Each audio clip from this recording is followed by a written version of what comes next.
உனக்கு தெரியுமா, அவங்க அப்படி பேசின உடனே நகையை கொண்டு வந்து அவங்க மூஞ்சில வீசி எறின்னு சொல்லிட்டாரு மாமா. இன்னைக்கு கடைக்கு போகும்போது கூட அதானே சொல்லிட்டு போனாரு. ஐயோ, இந்நேரம் பேங்க் திறந்திருப்பாங்க. முதல்ல போய் நகையை எடுத்துட்டு வரணும். தனியா போறீங்களா?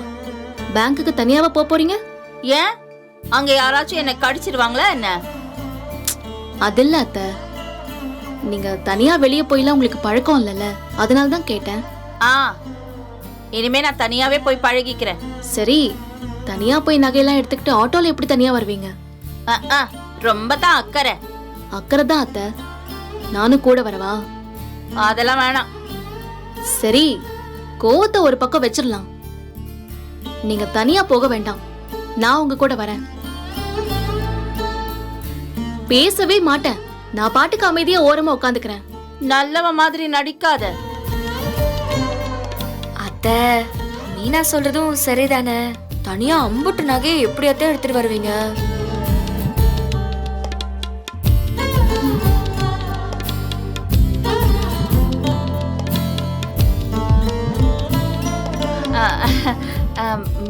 மயிலு, உனக்கு ஏதாவது வேலை இருக்கா? இல்ல அத்தை, எதுவும் இல்ல. அப்ப நீ என் கூட வரியா? பேங்க்குக்கு போயிட்டு வந்துடலாம். நானா? ஏன், என் கூட வர மாட்டியா? ஐயோ, அப்படிலாம் இல்ல அத்தை. அப்புறம் என்ன? வா, நான் போய் இதை உள்ள வச்சுட்டு வந்துடுறேன், நம்ம போயிட்டு வந்துடலாம்.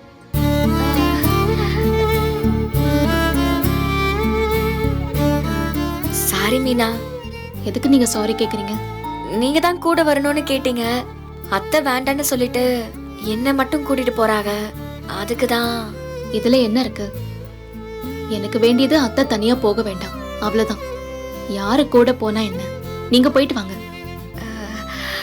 மீனா, ஆனா அத்தை உங்ககிட்ட பேசுனதுக்காக வருத்தப்படாதீங்க. அவங்க கோவம் சீக்கிரமா குறைஞ்சிரும். உங்ககிட்ட பேசுவாங்க பாருங்களேன். நான் போய் கிளம்பி ரெடி ஆயிட்டு வரேன்.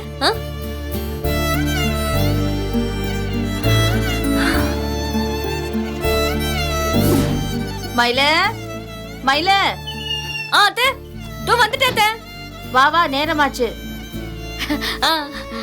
போலாமா? அத்தை, ஆட்டோ எதுவும் வர சொல்லல? அதெல்லாம் நாங்க பாத்துக்கிறோம். நீ வா மயிலு. வர மீனா, வர ராஜி. பார்த்து கூட்டிட்டு போயிட்டு வாங்க.